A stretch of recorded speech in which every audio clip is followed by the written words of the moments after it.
Fala galera, sejam muitíssimo bem-vindos ao canal Hora de Estudar, eu sou o Leonardo. É o seguinte galera, no vídeo de hoje a gente vai acompanhar uma entrevista aí com o Elliot Horowitz, cofundador do MongoDB, beleza? Então, né, após transformar a empresa do MongoDB em uma gigante bilionária aí, Elliot está de volta, beleza? Com um projeto ambicioso aí. Uma visão aí, né, como se diz, de 45 milhões de dólares aí para revolucionar aí automação com inteligência artificial aí, tranquilo? Então hoje a gente vai mergulhar na história por trás aí da empresa dele aí, a empresa Vrion, beleza? Uma empresa que promete conectar engenharia de software e hardware nunca visto antes aí, tranquilo? Então bora descobrir o que motivou, né, o Elliot aí a embarcar nessa nova jornada aí e como ele planeja transformar aí o futuro da tecnologia. Bora conferir junto aí, beleza? Então, galera, essa entrevista aí, ela é lá do canal da Chief in Tech aí, tranquilo? Então o canal dela tem muito conteúdo maneiro, então essa entrevista aí tá lá no canal dela. Vou deixar o vídeo original aí na descrição do vídeo aí, beleza? Sem mais delongas aí, bora acompanhar essa entrevista aí. E no decorrer da entrevista a gente vai comentando um pouquinho aí, tá ok? Então eu vou abrir minha outra tela, eu vou olhar pra cá Você e está na já vou dar um vanguarda da play, tranquilo? tecnologia e da inovação há anos. Depois de transformar o MongoDB em uma empresa bilionária, Elliot Horowitz está de volta com uma visão de US 45 milhões de dólares para a automação de IA. Sim, sabe, uma das coisas que adoro no que estamos fazendo aqui é que as coisas que estamos construindo e nas quais estamos trabalhando são coisas que você pode realmente tocar, ver e interagir. Então, vamos começar com o copo mais distante e depois voltar para casa. Isso é incrível. Preciso disso na minha casa. Se você pedir a qualquer engenheiro de software para ir, que você conhece, talvez já tenha feito isso antes, talvez não, para criar um aplicativo móvel ou usar um novo banco de dados. Eles dizem, tudo bem, eles podem aprender em 3 dias. E então você diz, ok, agora faça um motor responder à luz. Eles dizem, o que eu acho que é realmente importante que estamos fazendo é diminuir a lacuna entre os engenheiros de hardware, os engenheiros elétricos e os engenheiros de software, certo? Existem 30 milhões de engenheiros de software no mundo, e acho que a maioria deles, se você pedir para trabalharem em produtos de hardware, vai olhar estranho para você e dizer, não, obrigado. E um dos meus principais objetivos é que esses 30 milhões de engenheiros de software pensem, ok, eu não só poderia trabalhar em um projeto de hardware, como estou animado para isso. Oi, Elliot, como você está hoje? Estou bem, Tiffany, obrigada por ter vindo. Obrigada por... Me receber. Sabe, já fizemos um breve tour pelo escritório e só de ver o que vocês estão fazendo é... Uma coisa é ler sobre isso, mas começar... Cara, eu estou comentando aqui, cara, o escritório é top, hein? Que design top da empresa do cara aí, né? a ver na prática é muito Que loucura. emocionante. Sim, sabe, uma das coisas que eu amo sobre o que estamos fazendo aqui é que as coisas que estamos construindo e nas quais estamos trabalhando são coisas que você pode realmente tocar, ver e interagir. Sim, 100%. Elliot, estou realmente curiosa para saber sua opinião. Você está na vanguarda da tecnologia e da inovação há anos. Sei que você foi cofundador do MongoDB, então você trabalhou no setor de bancos de dados por um longo tempo e agora fez a transição ou mudou para VM, que se concentra em aplicativos do mundo real por meio da solução de problemas do mundo real por meio de aplicativos de IA. Como foi essa mudança? Sim, é uma ótima pergunta, certo? Obviamente, fiquei no MongoDB por 13 anos e me diverti muito lá. Quando saí do MongoDB, não tinha muita certeza do que estava fazendo. E também aconteceu de ser durante a faculdade que comecei a fazer o que faço muito. Era só começar a mexer em coisas na minha casa. Não tinha muito mais o que fazer, então estava tentando automatizar as coisas e fazer os sprinklers funcionarem melhor e todas essas coisas funcionarem melhor. E eu diria que, ao longo da minha vida de engenheiro, sempre voltei a pensar, como faço para que o software e o hardware funcionem juntos? E depois de alguns meses de ajustes, ficou bem claro para mim que eu realmente gostava de trabalhar com dispositivos físicos reais, que muitas pessoas querem dispositivos físicos para fazer mais e ser melhores, e que as ferramentas disponíveis para engenheiros não eram tão boas quanto poderiam ser. E então pensamos, ótimo, vamos ver se conseguimos resolver esses problemas e tornar mais fácil para engenheiros de software e engenheiros de hardware trabalharem juntos para criar, você sabe, dar vida a ótimos produtos. Sei que sua formação é em engenharia. Até aquele momento em que você mencionou durante a pandemia, você começou a mexer em hardware? Até aquele momento, era principalmente software e então isso foi uma espécie de introdução ao hardware ou, então... Profissionalmente, tudo software? Sim, na faculdade, mesmo no ensino médio, eu definitivamente brinquei um pouco com hardware. Na faculdade, fiz um pouco de robótica e, você sabe, fiz uma aula de robótica e fiz uma pequena pesquisa sobre robótica, mas muito pouco. Depois da faculdade, a cada 5 anos mais ou menos, eu comprava algumas coisas e começava a mexer nelas. E sempre foi um pouco frustrante fazer algum progresso real. E então, tudo meio que, sabe, acabou indo parar no armário. E foi só depois que saí do MongoDB e tive um tempo um pouco mais concentrado que pude realmente fazer um progresso real. Cara, e uma coisa que ele né, até comentou por parte da faculdade dele, é uma coisa interessante, né?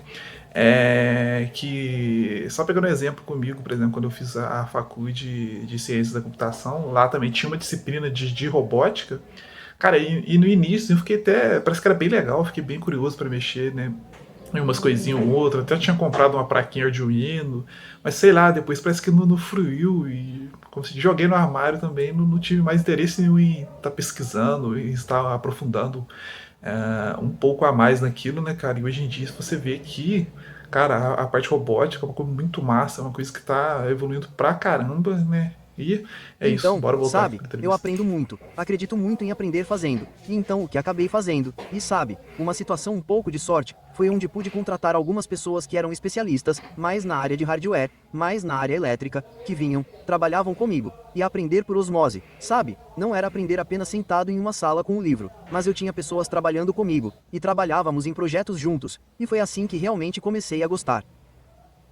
Sinto que consigo me identificar com sua curiosidade quando você começou a mexer mais em hardware, sabe? E continuou mexendo mais como desenvolvedor. É uma dessas coisas em que o software parece tão acessível hoje em dia. Há muita documentação online, parece ótimo começar a desenvolver e tudo mais. Sempre fui curioso sobre robótica e hardware, mas parece que esse mundo totalmente diferente geralmente é separado. Parece, mas não é. Sim, sabe, se você pedir a qualquer engenheiro de software que já tenha feito isso antes, mas talvez não, para criar um aplicativo móvel ou usar um novo banco de dados, eles dirão, beleza. Ponto. Eles podem aprender em 3 dias. E então você diz, ok, agora vai fazer o motor responder à luz. Eles dizem, o quê?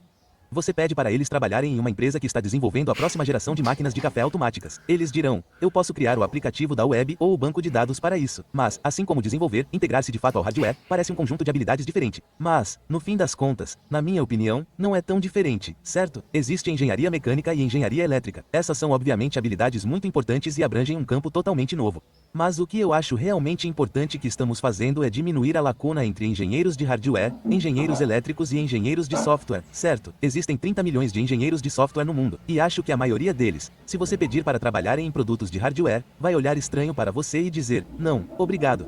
E um dos meus principais objetivos é querer Não. que esses 30 milhões de engenheiros de software pensem, ok, eu não só poderia trabalhar em um projeto de hardware, mas estou animado para isso porque vivo no mundo físico e gostaria que as coisas no meu espaço, na minha casa, no meu escritório, no meu ambiente externo fossem melhores e mais inteligentes. 100%.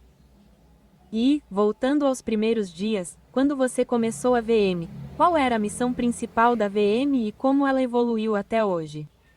Sim, então, passamos cerca de um ano apenas construindo coisas. Eu construí um robô jogador de xadrez. Eu construí robôs para minha casa. Eu construí um sistema de irrigação melhor. Sabe, eu apenas construí coisas e contratei algumas pessoas e fizemos isso juntos. Cara, dá pra ver que esse cara é muito louco, ele não para, né? Você percebeu? Cada hora o cara constrói uma coisa. Só nesse. Tipo, em pouco tempo o cara conseguiu 3 coisas diferentes, regador e outras coisas aí. Dá pra ver que o cara, tipo, é aquele cara que tá sempre, sei lá, buscando construir algo, ou pesquisando, tipo, pô, o cara não Então, para, velho. cerca de um ano Loucura. depois, pensamos, Bom, ok, precisamos construir uma plataforma para fazer isso funcionar. A maior coisa que aprendemos ao longo do caminho, depois daquele momento, foi que às vezes eu conseguia ser bem acadêmico no meu pensamento e pensava, ok, ótimo. Tudo o que estamos fazendo é robótica porque envolve pegar sensores e coisas que se movem, motores e talvez ir aí colocá-los juntos para fazer as coisas acontecerem no mundo real. E isso parece robótica para mim.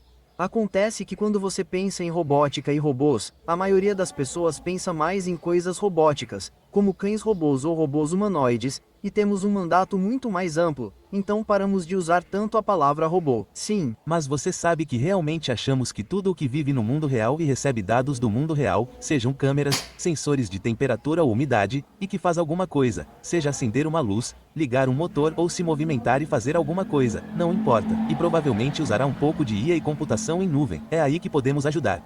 E por falar em ajudar, falaremos sobre os desenvolvedores mais tarde. Mas estou curioso para saber se você pode compartilhar alguns exemplos recentes de casos de sucesso em que a BM trabalhou com outras empresas. sim, então, um dos meus favoritos, e você sabe, eu adoro barcos e pesca, está no espaço marítimo. Temos um cliente chamado Canyon Runner, que tinha algumas centenas de clientes, todos com barcos.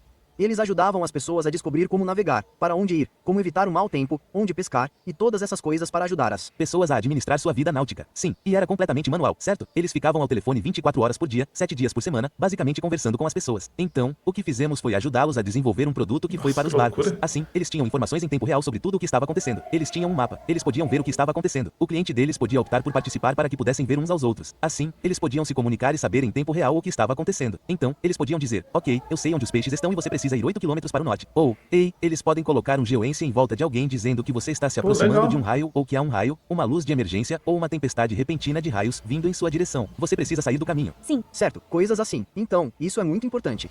Outro cliente que nos deixa muito animados legal. é a UBS Arena. E se você pensar na arena, há muitas coisas que você poderia fazer lá, desde torná-la mais eficiente em termos de climatização e iluminação até ajudar com estacionamento e todo tipo de coisa. Mas quando trabalhávamos com eles e com os donos da arena e os donos do New York Islanders, uma das coisas com as quais eles mais se importavam era a experiência do fã, certo? Quando as pessoas vão à arena, elas querem que elas tenham o melhor tempo possível. E isso faz sentido do ponto de vista comercial e do ponto de vista do fã. Então, o primeiro projeto que estamos abordando é lançar um aplicativo em algumas semanas em que, no aplicativo do Islanders no celular, você poderá ver o tempo de espera em todos os banheiros da arena. A ideia básica é que você está sentado e quer saber se é uma boa hora para levar seus filhos ao banheiro. Ele apenas dirá, acho que agora é uma boa hora, agora é uma má hora. Com o tempo, ele dirá as mesmas coisas sobre as barracas de comida. E então o que eu realmente... Cara, é interessante, né? Muito massa essa ideia daí, pô, pensa aí, você tá em um determinado rolê, seja assistindo um jogo, ou um show, ou coisa parecida, e daí lá do seu lugar, cara, dá pra você saber, né, como que tá, como que tá a fila no banheiro, né, se a barraca pela qual você vai comprar alguma coisa tá com fila grande ou curta. Cara, isso é interessante, eu curti essa ideia dele aí. Muito massa, né? Bora O que acompanhar. quero dizer é que você pode olhar para o seu telefone e pensar, ok, legal, preciso levar meus filhos ao banheiro e eles precisam de um cachorro quente e de algodão doce. Qual é a melhor maneira de fazer isso? E qual é a melhor hora para fazer isso? Aspas. Certo? Porque essa é a realidade, sabe? É desse tipo de vida. Não se trata de Sabe, esperar 1 minuto ou 3 minutos, mas sim de seu filho de 5 anos precisar ir ao banheiro e precisar de algodão doce no caminho de volta. A arena já tem câmeras de segurança por toda a arena. E assim, nós acabamos de acessar esses feeds e estamos observando as linhas do lado de fora dos banheiros. Isso é incrível. sem câmeras novas, sem hardware novo. É apenas, você sabe, visão computacional e aprendizado de máquina bem diretos, UH, construindo modelos que observam esses feeds de câmera. Então seremos capazes de conectá-los à câmera que observa as barracas de concessão e, em seguida, conectá-los aos sistemas de ponto de venda para as barracas de concessão para obter informações de estoque em tempo real e assim por diante. isso é muito legal. Eu gosto dos dois exemplos porque o primeiro que você mencionou é que parece que você, mais ou menos BM, entrou lá e criou um novo software, uma nova tecnologia, se você preferir. Voltando à nossa conversa sobre como, especialmente em relação aos desenvolvedores de software, você sabe se é mais ou menos assim, crie um aplicativo, tudo bem, mas qualquer coisa relacionada a hardware é meio que tipo, eu não sei.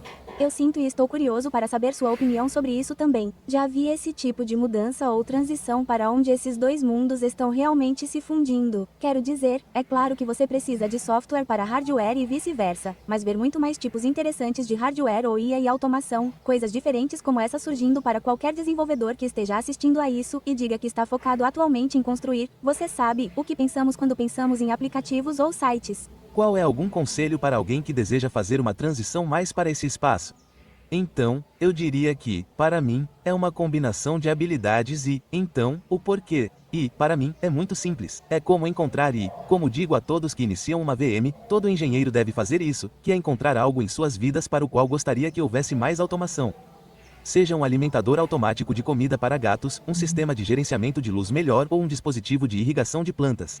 Quase todo engenheiro tem algo físico em sua casa que gostaria que fosse mais inteligente. Sim, 100%. Certo, e o que eu disse às pessoas é que provavelmente é mais fácil, especialmente com nossa pilha, começar a torná-la mais inteligente do que você imagina. Então, tente e, quando fizer isso direito, verá, ok, eu realmente consigo fazer coisas no mundo real. Posso fazer as coisas acontecerem com base em quaisquer que sejam as entradas. E então você meio que tem a ideia de que, ok, uau, quando eu puder fazer isso, posso fazer quase Tudo, porque o maior problema que os engenheiros têm, na minha experiência, é a ideia de que eles precisam obter dados do mundo real, fazer algo com esses dados, conectá-los à nuvem de alguma forma para gerenciamento, depuração, escrever software que faça algo com essas informações e, então, fazer com que isso aconteça no mundo real. E não importa se você tem um sensor ou sem sensores ou um motor ou sem motores, para engenheiros de software, essa não é a parte difícil, certo? eles sabem como pensar sobre esse tipo de coisa. E há engenheiros de software que realmente entendem de sistemas de controle por aí. Muitas pesquisas excelentes nos últimos 50 anos sobre isso. A parte difícil é conectar todos os pontos. Depois de conectar os pontos em um exemplo simples, descobrir como extrapolar não é tão difícil para a maioria dos engenheiros. Isso é verdade. Como escalar mais? Então, é só essa conexão inicial dos pontos. É todo o processo de, por exemplo, obter um valor de sensor em tempo real usando IA nesse valor de sensor, conectá-lo à nuvem, implantar novas versões de software, como iterar rapidamente, como realmente fazer os motores girarem. E então, um dos meus exemplos favoritos é um que eu demonstro o tempo todo e todo mundo ri de mim por ser tão simples. Este alimentador de comida para gatos muito simples que construí para eles. E é muito simples, mas tem uma câmera. Cara, ele vai falar, né, sobre esse alimentador de gatos, projetinho dele que ele criou na cadeira, mas, cara, é pra você ver, né, o insight do cara, sei lá, o cara tem né, como se diz, você tem o seu gato em casa e para você não ficar naquela de, né, você ir lá colocar ração para o seu gato, ou vai que você tá muito ocupado, ou trabalha fora o dia todo, você tem um sisteminha ali, né, né, meio que um robozinho, um sisteminha que coloca a ração pro seu gato ali de um determinado horário programado, ou, né, de acordo com, por exemplo, né, tem um sensor na vasilha e tudo mais, assim que ela tá vazia, ele vai lá e coloca a ração novamente, você consegue acompanhar isso no seu aplicativo em qualquer lugar que você estiver, vamos supor que você está trabalhando o dia todo, e você consegue acompanhar ali esse robô alimentando o seu gato. Olha que negócio massa, cara. Que Mas fica vamos olhando ver para o falar prato de sobre comida isso. deles. E, você sabe, usando IA eu tive que descobrir se o prato estava vazio ou não. E então ele alimenta os gatos automaticamente e eu posso observá-lo remotamente. E posso implantar um novo software remotamente e ele liga o motor e é tudo muito e ele pode aprender. Você sabe, quais gatos estão comendo e quanto eles estão comendo e pode aprender tudo isso. E no final do dia, é um produto bem simples. Sim, É um uso bem simples, mas ele te mostra tipo, ok, olha, eu posso fazer todas essas coisas. Eu posso conectar todos os pontos. E agora é ótimo se eu tiver uma câmera ou 1000 câmeras em uma arena ou um motor ou 15 motores diferentes para dirigir um carro. É a mesma coisa. Exatamente. Você realmente me inspirou honestamente. Eu sempre quis mexer nisso. Nunca fiz isso, mas vou te mandar um e-mail em algumas semanas e te contar o que eu construí. Eu não tenho gatos, mas tenho cachorros. Então, talvez eu possa fazer algo com isso. Ah, Mesma coisa, certo? Sabe, olha, cachorro brincando de robôs. Há 1 milhão de coisas que você pode fazer com cachorros. há tantas coisas diferentes. E é exatamente isso que queremos. Queremos atrair mais pessoas. E eu ouvi pessoas me enviando e-mails e fazendo perguntas. Sim, Essas coisas às vezes são um pouco esotéricas e estamos tentando torná-las menos esotéricas. Mas, você sabe, é um espaço grande e acho que essa é a parte divertida. Tipo, tudo bem, podemos realmente fazer as coisas acontecerem. As coisas, não vou dizer problemas, mas problemas que você pode resolver. Quando você começa a pensar sobre isso com IA e automação, são infinitas. sim. E acho que a outra coisa que quero que as pessoas realmente entendam é que sim, existe um mundo em que você tem uma IA perfeita e máquinas humanoides perfeitas e talvez você possa fazer coisas muito legais, mas... Não sei se isso levará 5 ou 50 anos. E não há necessidade de esperar. Certo, há tantas coisas que as pessoas podem construir hoje que realmente melhoram as coisas muito rapidamente e realmente fazem progressos reais muito rápido. E essa é a parte legal, você pode realmente fazer coisas e realizá-las. Sabe, meu alimentador de comida de gato, o H, quando eu o construí, meu filho tinha 11 anos e fizemos em uma tarde, certo? Este não foi um projeto de 3 semanas. Foi um que compramos, desmontamos, substituímos todos os componentes eletrônicos por coisas que compramos na Amazon por $40. Sim, E algumas horas depois, tínhamos a versão básica funcionando, certo? Não foi algo muito complicado. Foi apenas direto. não precisa ser muito complicado. na verdade, é melhor que não seja. Sim, gosto que os engenheiros pensem que precisam complicar muito as coisas. Cara, olhando aqui, né, acompanhando o que o cara tá falando em entrevista, eu fico imaginando o que se passa na cabeça desse cara, né? Você percebeu o tanto de ideia que esse cara tem, o tanto de ideias que ele falou aqui nessa entrevista e basicamente assim, eu acho que ele olha assim à volta dele, olha pro mundo já buscando soluções pra, né, meio que tudo em volta dele ali, tipo, sei lá, uma forma de melhorar, de automatizar. Cara, é muito massa, cara. É foda, viu? Até eu tive um tanto de insight assistindo esse vídeo aí, várias ideias que eu nunca tinha, né, se passado pela cabeça, só de assistir essa entrevista aí. Muito massa. E, na Bora continuar aí. realidade, começar de forma simples é quase sempre a melhor opção. Adoro isso. Acho que todos nós precisamos desse lembrete com mais frequência do que não. Não, quero dizer, até eu, tipo, sempre gosto, mas posso ter esse recurso, aquele recurso e esse recurso. Então, tipo, preciso mesmo de algum deles. Não, Provavelmente não. Comece com o básico e depois desenvolva-o. E então você verá. Eu acredito muito que, se você começar com o básico, saberá o que realmente importa depois disso. Porque você nunca sabe até realmente sentir. é verdade. E acho que às vezes começar com o básico Só pegando um gancho, né, dessa parte que eles falam aí de comece pelo básico, em específico eles estão falando de tecnologia, da parte né, de automação, de etc. Mas, cara, isso aí se aplica em termos geral mesmo, não só na área de tecnologia, né, na vida em si da gente, né, que pô, simplifica as coisas, comece pelo básico. Se você, vamos supor, você vai aprender uma determinada tecnologia, cara, você vai querer pegar os conceitos avançados? Não, vamos começar pelo básico, o que é uma variável, como fazer um Hello World. Depois você vai avançando um pouco mais. Vamos supor, você vai estudar um idioma. Você vai querer pegar aquela gramática Simple Past e etc. Pegando tudo. Não, você vai começar pelo básico ali, né? Pelo verbozinho to be ali, sacando como funciona, e de acordo com o passar do tempo, você vai incrementando mais coisas. Então sempre comece pelo básico, isso é interessante, dá para se aplicar, né? Não só na tecnologia, mas na vida da É a gente melhor em maneira si de mesmo, reforçar os beleza? aprendizados. Logo aí. Não, sabe? Caso contrário, se eu tentar adicionar muitos recursos para qualquer coisa que esteja construindo, sabe? Mesmo falando sobre software, os aprendizados podem se perder um pouco e você estará apenas codificando um monte de coisas ou o que não, juntando um monte de coisas. Não, exatamente. E é por isso que gosto da demonstração do alimentador de comida para gatos. É um protótipo de ponta a ponta. Sabe, continuando a olhar para o futuro, mas focando em VM agora. Tenho certeza de que há muitos projetos que você pode compartilhar conosco, mas quais são alguns que você pode analisar um pouco mais adiante? Sim, uma das áreas em que estamos trabalhando bastante é em tecnologia de alimentos. Falamos sobre lavagem de louças, mas também estamos trabalhando com vários clientes para melhorar a qualidade da exposição de alimentos.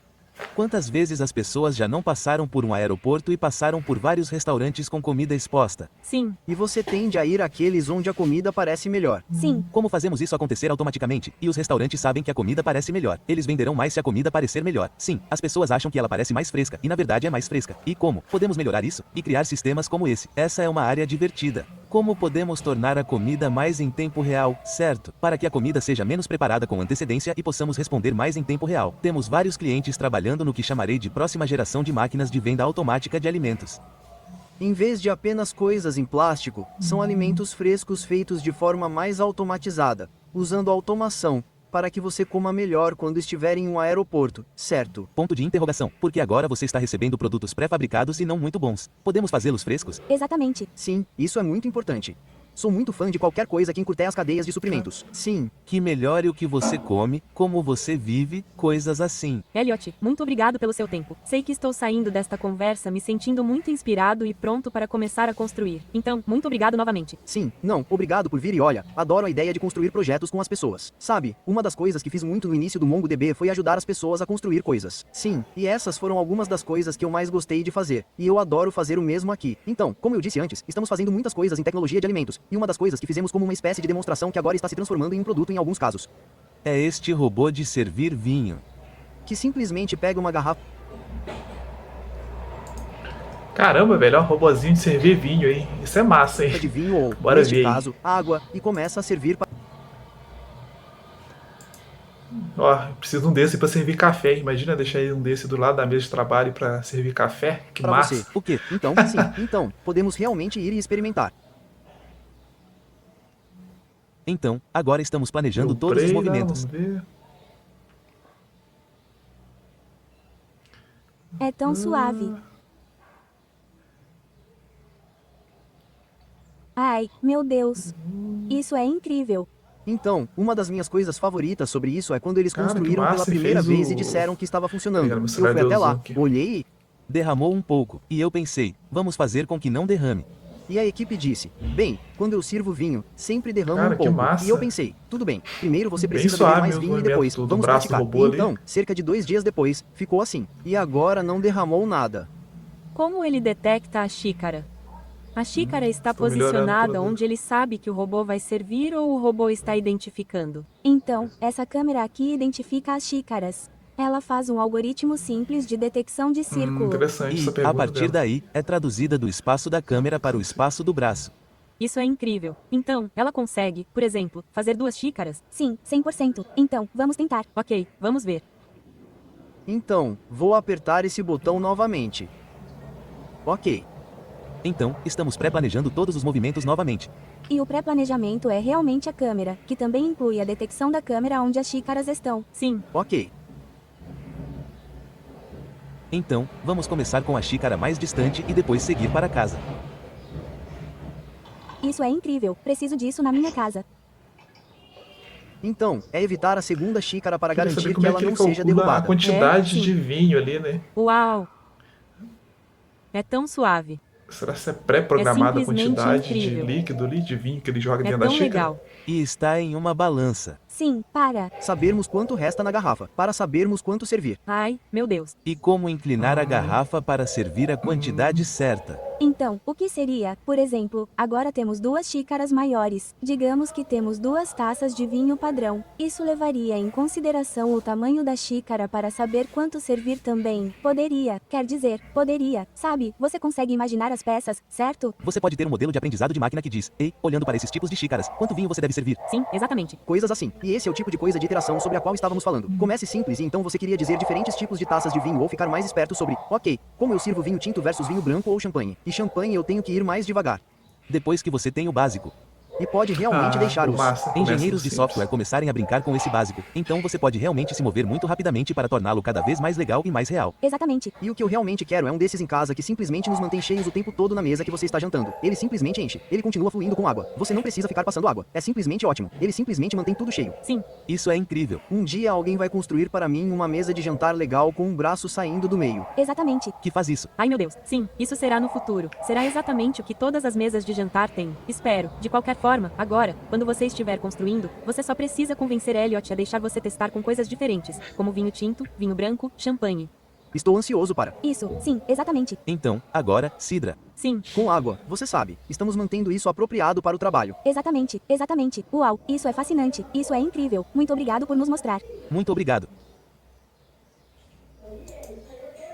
E é isso, né, galera. Terminou a entrevista dela aí. Cara, muito massa, deu pra pegar bastante insight aí. Me surgiu um milhão de perguntas aí, a questão desse braço servindo vinho aí. Uma outra coisa também, acho que não sei se eu comentei antes, cara, né, se ele tem algum sensor, vamos supor, ele foi lá e serviu uma determinada quantidade, vamos supor que o copo já está quase cheio. Será que você vai conseguir identificar em servir uma determinada quantidade que não, né, faça cair, né, não enche o copo além do permitido, que caia vinho? Será que é pré-programado, ou seja, você vai servir sempre 200 ml, independente da quantidade de líquido que tenha no copo? E se esse copo, né, não couber 200 ml de água, vamos supor que o copo só caiba 100 ml, ele vai servir 200 ml até cair tudo para fora do copo? Mas pelo que ele comentou ali, né, ele começou pelo básico ali, né, e eles estão fazendo vários testes para ir implementando com situações reais aí no decorrer aí, né, do desenvolvimento desse braço em si. Mas é legal, a entrevista é muito massa, deu para tirar bastante insights aí, foi muito massa. Eu já vi o banco de dados MongoDB, mas eu não sabia que era não tinha meio que noção que era o Elliot, que era um dos cofundadores ali do banco de dados, e que, né, ele está por trás desse novo projeto aí com automação e inteligência artificial aí. É muito massa aí, beleza? Então eu espero que vocês tenham curtido esse tipo de conteúdo. Vou tentar trazer mais conteúdos desse jeito aqui, né? Eu tô testando isso aqui, né? Eu vou subir lá pro YouTube, vamos ver como é que se eu não tomo um bloco em questão de direitos autorais e etc. Se der certo aí, eu tô com vários aqui salvos já, com entrevista aí com o pessoal da área tech aí, com projetos inovadores da área de tecnologia aí, pra gente ficar ligado aí, beleza? É isso, guys. Se cuidem.